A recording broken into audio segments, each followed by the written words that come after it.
Good morning. This is a session on the small field dosimetry, and this will be shared between Dr. Mackie and myself, Indra Das. And if you can take a seat, we can just get started. I'm going to just let Rock cover a broader view about the small field, and I'll cover a little more specific things in the latter half of the talk. So let me introduce Dr. Mackie. He's going to cover the section of the small field. Thank you. Thank you, Indra. So,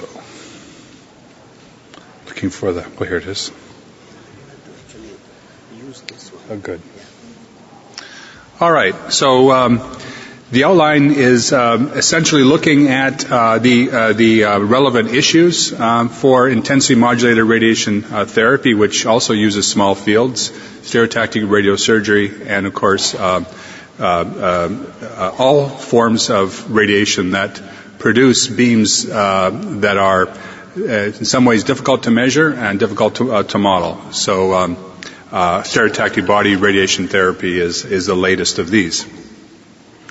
So the issues there are charge particle equilibrium, but it turns out not to be a very big issue until you get to dose calculation in regions of tissue density. Partial volume effects are probably some of the biggest issues.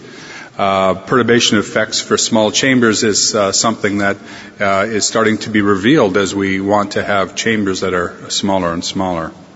And then there's been a new initiative in trying to resolve the calibration of small fields in with dosimetry protocols like TG51 and the IAEA protocol. In fact, that agency, along with the APM, is starting to formulate a detailed methodology for incorporating small fields into the fold. And then I'll talk a little bit about planning for small fields, treatment planning. Modeling the beams is especially important. Different MLC types and their impact in trying to model them. And tissue heterogeneities, of course, is a big issue. And in fact, Dr. Das will be following up on many of these points. So just as a word of caution, it really does matter. This was a New York Times article that reported that a incorrectly calibrated treatment planning system, because of an output factor measurement done with a chamber that was too large, resulted in lots of patients, 76 patients, getting more than 50% wrong dose, and this was only in one state, and probably there is. There are dozens times more examples of this. So what are the dosimetry issues? Well, charge particle equilibrium is due to essentially a different spectrum for the collection of small fields, and that can be an IMRT or even stereotactic radiosurgery because there is non-uniform dose or fluence. Temporal non-constancy is a potential issue for some dosimeters, likely not for your classic ion chamber. Partial volume effect is likely the biggest issue, and was the reason why in that New York Times article 76 patients were mistreated. And there's evidence now that some of the fundamental basis for ion chamber dosimetry is difficult to achieve as we make the chambers smaller and smaller. And that's because of, clearly there's issues of charge multiplication which are occurring because the electric fields actually are getting to be relatively high if they're used at the same voltage. But I'll even show you kind of bizarre behavior in saturation curves. So non-uniform intensity changes energy spectrum. So if you had two pencil beams separated, then there's clearly more low-energy electrons in the center, and there's more high-energy electrons in the beam.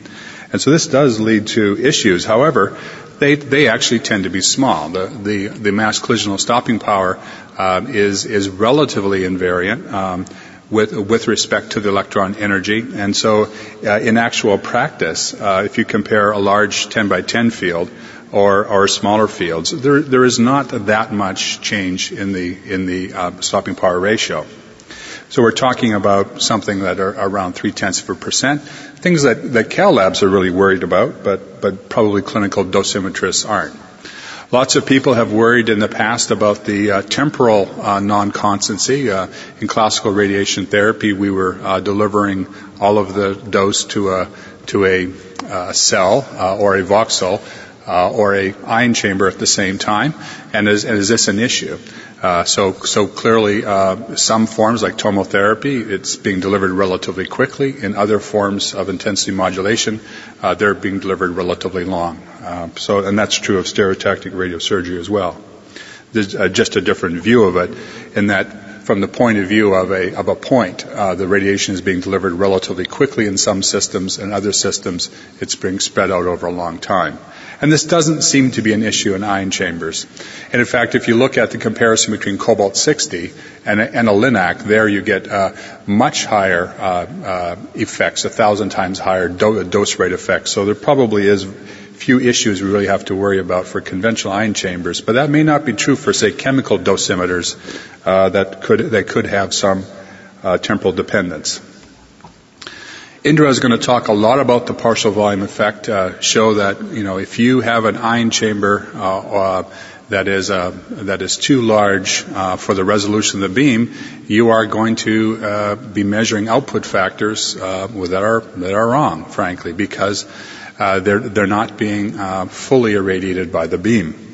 And so it's going to appear that the output factor is dropping faster than it is.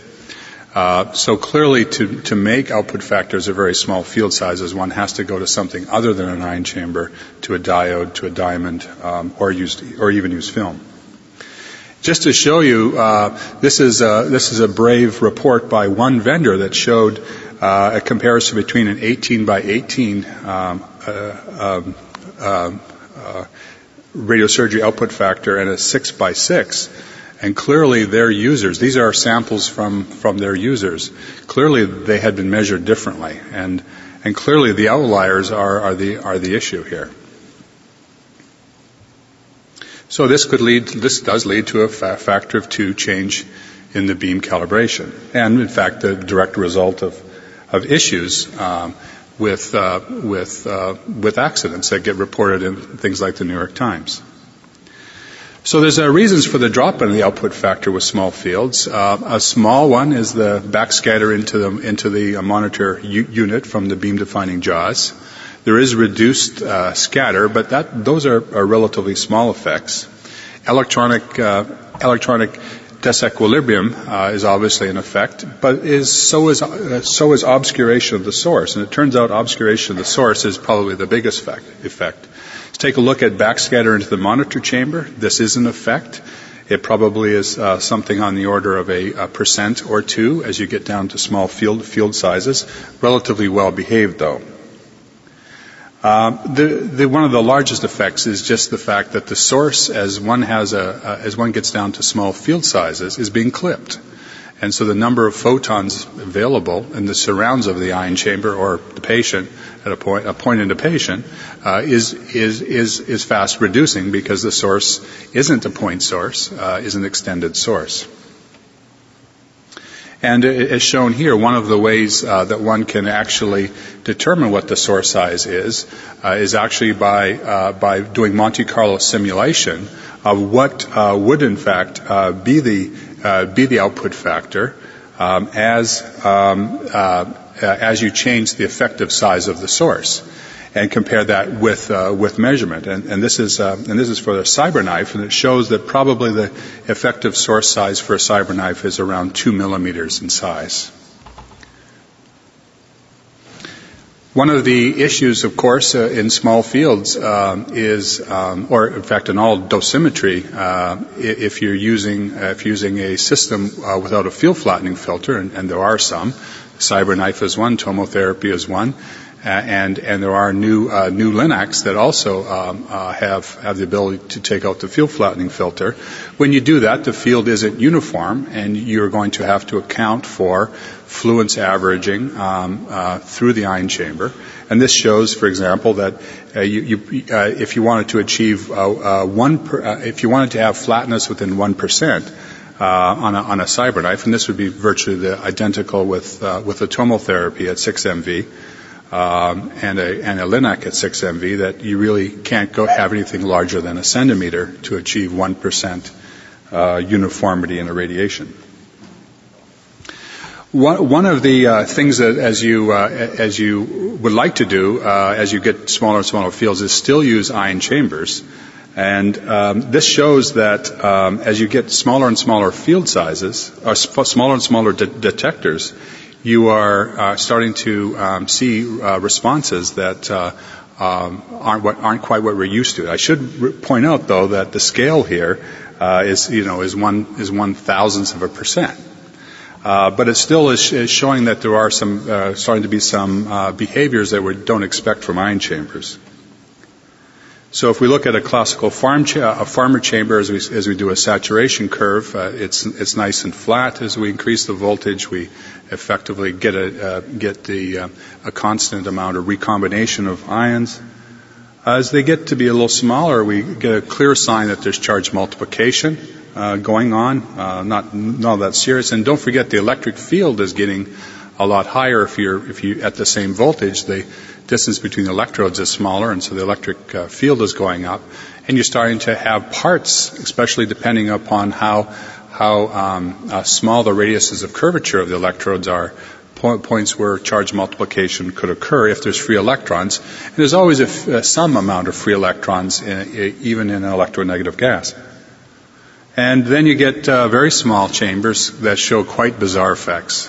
So clearly the classical saturation curves in very small chambers disappear, which calls into question how we would do polarity corrections with these ion chambers. Well, IMRT is far from reference condition. If you look at this as a collection of about 20 fields that would be used in intensity modulated radiation therapy, very, very few of the classic ICRU reference points actually in the field. Most of the time, you're in the penumbra of the field, or you're in the umbra of the field, or you're, in fact, under the collimators. And so it's not surprising that if you do an audit for reference dosimetry, this is an international audit, shows that essentially you independently of chamber type, you can pretty much get a perfect audit score, well within a fraction of a percent. Take the same chambers and you ask them to be used in intensity modulated radiation therapy, then the dose is not getting predicted correctly. So what's happening here? What is the problem? And the problem, fundamentally stems from the fact that we are using systems that the standard reference conditions really don't apply. They really don't apply for small fields, and they certainly don't apply for building up larger fields with small fields. And so the IAEA and the AAPM started a joint program to come up with one formalism for how to deal with small fields, and that resulted in a paper as listed in the bottom. And this committee is still in existence and will be hopefully publishing next year a paper on so-called static field calibrations. Let me explain the thrust. But before I do that, just to point out that clearly there are small and novel fields. A gamma knife, for example, has the largest field of a 1.8 diameter collimator, in fact 1.6 for the perfection. The Accuray has the largest cone size is 6. Tomotherapy really can only have a 5 centimeter collimator, and many of these systems aren't even defined for these apertures at the standard 100 centimeters SSD that we demand for our reference calibration. So clearly, we need a way of going between fields that are defined by our reference conditions and the reality of these systems. And so the idea behind the joint APM the IAEA was to formulate a way of taking the standard reference conditions and applying them for small field dosimetry. And so the idea is that there are some systems that can actually have a 10 by 10 field, but then are being applied with, say, a tertiary collimator to a different field size.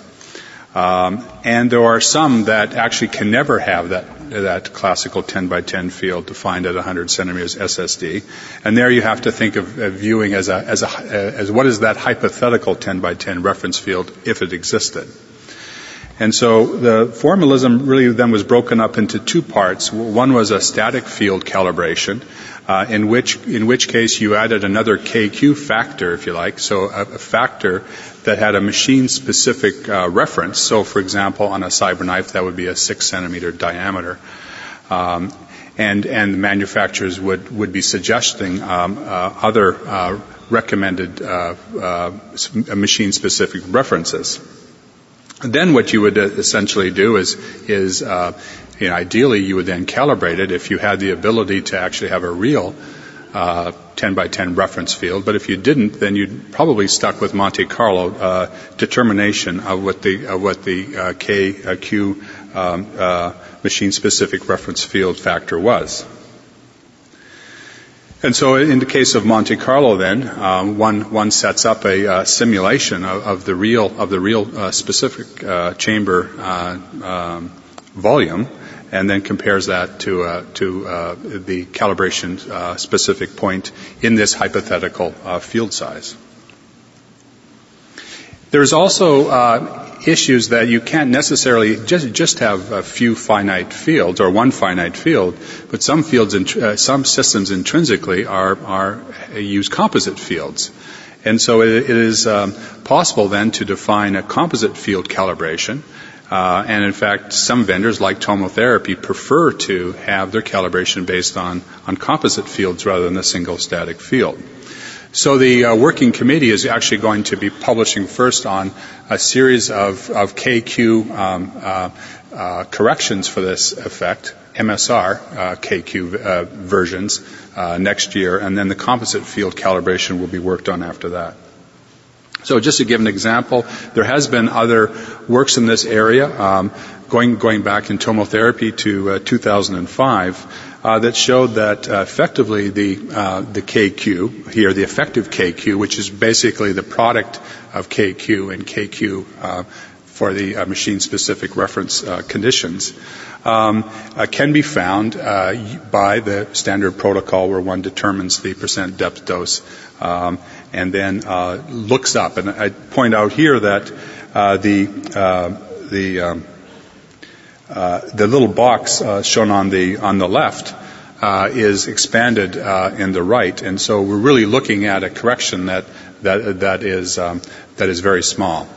And so basically then one would look up your actual measured percent depth dose and go straight to a value that would then, in this case, be an effective KQ, which is the product of KQ for that 10 by 10 field and the KQ MSR. And so just to give you some values here for both the static field and composite field, specifically for tomotherapy, they are within about 3 to 0.7%, depending upon the exact conditions. So these are very small corrections. Now let's talk a little bit about treatment planning and for intensity modulated radiation therapy especially, but also much what I'm saying here is also true for just collections of stereotactic fields put together to make a larger collective field. So essentially it's the summation of small fields together. So if one hasn't accurately measured or doesn't accurately model the small fields, then you're not going to be right when you find the dose in a larger field. And so the dose really is a function of the penumbra and leakage and head scatter, things that we sometimes don't worry too much about, but you'll get the wrong answer if you haven't modeled it, because so much of the field, as I showed earlier, is in the penumbra or is even blocked under collimation. And so as you can see here, it also depends upon the details of the collimator. So in a conventional multi-leaf collimator, you're going to have to do an optimized planning. You're going to have to do the monitor unit calculations right, and it's generally at the monitor unit calculations that one is forced to take into account the details of the limitations of the machine.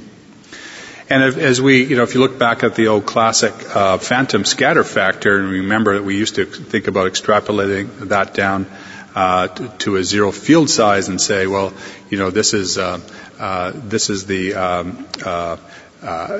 primary beam at that intersection, and the scatter is at it after it. Clearly, when you're always having to deal with small fields, that model just doesn't work. So you probably have to go to models that are explicit, like a model-based system, convolution superposition, or Monte Carlo is certainly desirable. And the beam modeling really depends upon, making sure that your profiles are accurately modeled. Indra is going to talk a lot about that. What your source size actually is, what the output factor is, and again, this is probably one of the most critical things, especially for stereotactic radiosurgery. How you model the extra focal radiation or the head scatter, the effect of backscatter into the monitor unit, a small effect but still important. Probably one of the most important ones is the penumbra model, because again, so much of the fields in the penumbra, or so much of the dose, even at the old ICRU reference point, so much of that was really made up of penumbral dose. And this is especially important for curved leaf ends, as I'll show. The leakage model is important. How much is the collimator actually leaking? And in issues of resolution in treatment planning become extremely important, because if you don't have an adequate resolution, it's hopeless to try to model the dose in small fields.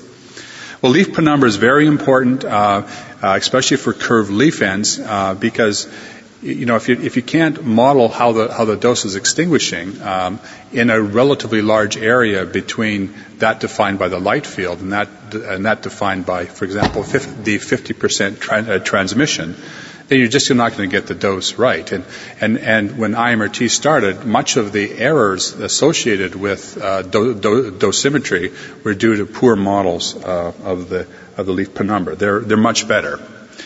It really depends what type of MLC system you have. If you have a standard conventional collimator, the fundamental thing is where are the leaves. So if the uncertainty is going to be associated with the position of the leaves. And so if you like, spatial accuracy is important. And in fact, in binary collimators, it's all about temporal accuracy. And as you go to very small opening times or very large opening times, then you have more uncertainty than you would have at the center of the opening times. And one of the biggest effects, especially for small fields in lung, is the fact that dose calculations have to be able to handle the effects of electrons streaming much longer distance away in lung, and the opposite would be true of bone as well. And this shows a relatively old but still very relevant study that shows as you go down to very much smaller field diameters, here down to even 0.1 centimeter, then you get incredibly large corrections required. And if your treatment planning system can't handle that, then you really have no rights to expect the dose to be accurately calculated there.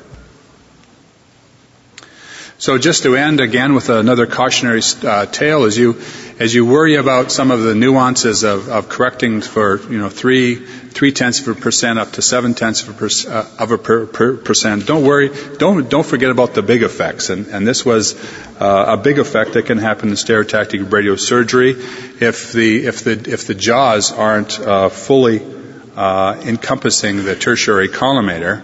You're going to get an effect way bigger than a few tenths of a percent, and it's going to result in crippling patients. So don't throw out the baby with the bathwater. And that particular accident was caused essentially about, I think, worrying about details and not worrying about kind of the big picture. And the big picture in that particular case was, what's the worst thing that can happen, and not realizing what it was and not having adequate ways around it. And clearly, it was all about coordination and the operator knowing as well what the worst outcome could be. So, in conclusion, then, IMRT, stereotactic radiosurgery, and other forms of stereotactic radiosurgery, SBRT, uses complex field boundaries. The partial volume effect can be very severe and result in output factor measurements that are quite wrong. Small chambers can exhibit unusual charge collection behavior. It's still under investigation. IMRT delivery is far from the measurement conditions of calibration, and so a new calibration requirement. But again, I should emphasize that it's turning out that this new calibration is relatively small. We're talking about things that are under 0.5%. There is a formalism that's being developed. First, going to deal with the so-called static fields or single fields, and then deal with composite fields. And while worrying about the smaller dosimetry issues, don't forget to worry about large errors as well. Thank you.